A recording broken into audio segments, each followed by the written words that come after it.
Let's talk about David Rankell is going to discuss a new project that's not exactly in Sherman Oaks, but yet there's a reason why you need to know about it.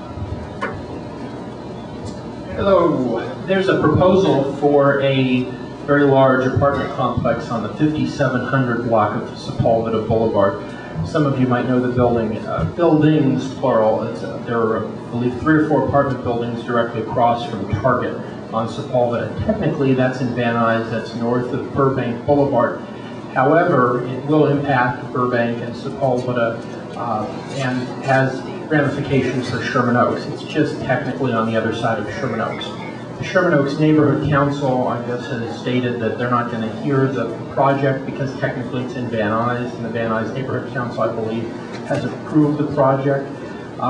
So we're going to be monitoring and looking at the project. Clearly, some redevelopment in that area may be in fact beneficial to that neighborhood, but a large, I believe it's 4 or 5 story apartment building there is going to be problematic. It will also have a ground floor retail component, and the address is 5700 through 5720 North Sepulveda Boulevard. And of course, that project is coming to us at a time where the council member for the district, Wendy GRUEL, won't be in office. And so the concern is then how are the developers going to try to obtain their approvals. We also have the 4800 block of North Sepulveda Boulevard with the 500 apartment unit, 55,000 square foot ground floor retail project.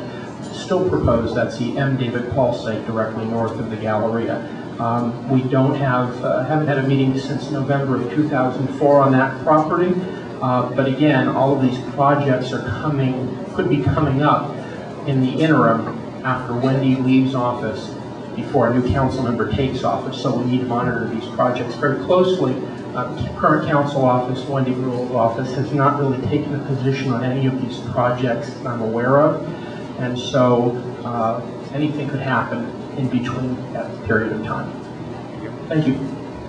A good case in point about how projects slip through the community's awareness occurred at Ventura Boulevard and Hazeltine, where the Jiffy Lube is. The Jiffy Lube is not a permitted use. Auto-related uses are not permitted under the specific plan. But many years ago, there wasn't a seated council member in CD5, and the project was able to be put through.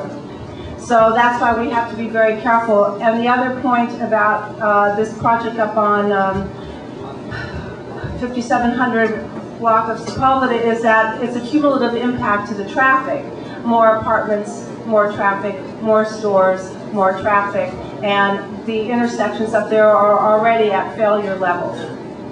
All right, the next project I just want to quickly give a few updates on and some good news. First of all, the project of the Chabad about the rule that Jack is overriding or invoking, it's called the 245, and he did the same thing using the city charter powers on the Buckley School project, which basically cuts a community's efforts right at the knees. Because what happens is all of the lobbying goes on between the developers' representatives, or even a school, it doesn't matter, it's still conducted the same way, so that a community basically has no ability to respond in a timely fashion, because by the time they get up there and speak their piece before the council members, it's really difficult, and you folks need to understand part of the failing of our local government is just this, that you're only given 2 minutes per speaker to plead your case before a city council.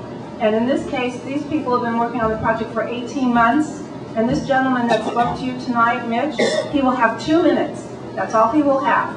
Maybe if he's lucky, he'll have 30 seconds more to explain to a council why they need to not listen to Jack Weiss. Okay, the Buckley project, that was 245, also by Jack Weiss, so that's a fait accompli. However, Paul Koretz is in office, and I've got to tell you that so far he has been exceptionally responsive. Well, he's almost in office.